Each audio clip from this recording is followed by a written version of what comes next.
Lumalakas ang bawat tibok, ang bawat pintig sa tuwing papasok sa dilim. Nanginginig, lumalakas ang bawat tibok, ang bawat pintig sa tuwing papasok sa dilim.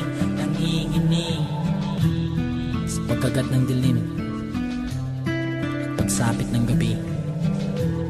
Mga di mo inaasahay, nariyan lang sa tabi. Bawat bulong ng hangin na parang kay lamig, pagdampi sa iyong balat, ang sundulot ay nginig. Pilit mong pinitigil na madapuan ng sulyap, para kang kinakausap ang isip mong mailap. Lagi mong tinatanong saan mang dako'y malikot, ngunit sa iyong sarili ayaw malaman ang sagot.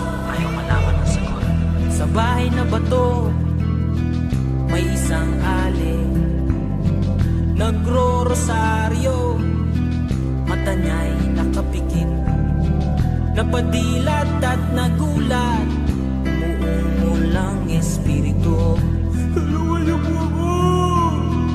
Nagtatatakbo ang alin, Jesus Mariose, Santan Santo.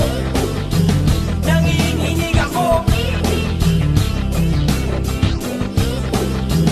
kalulong ng aso, taong kabayo. Nanginginig ako, malako. Bawat tibok, ang bawat pintig sa tuwing papasok sa dilim.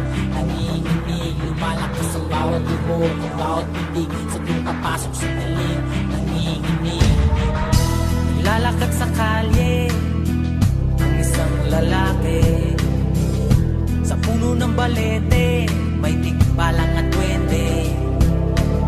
Napadaan sa may sementeryo, kahit saan nagkalat ang maligno.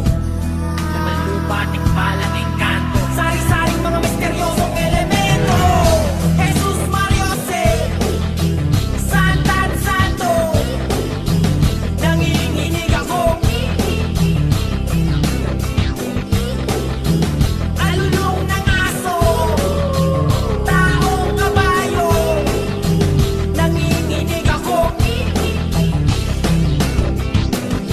sumama ka sa akin, subukan natin alamin ang mga bagay na di dapat talabing gawin lang ayaw na diba. Buksan ang mga pintuan na kay tagal nang nakasara. Kung kaya mo tagal na, mababalagan at ang takot na dala. Kapag ipinipigit ang mga mata, meron ka ba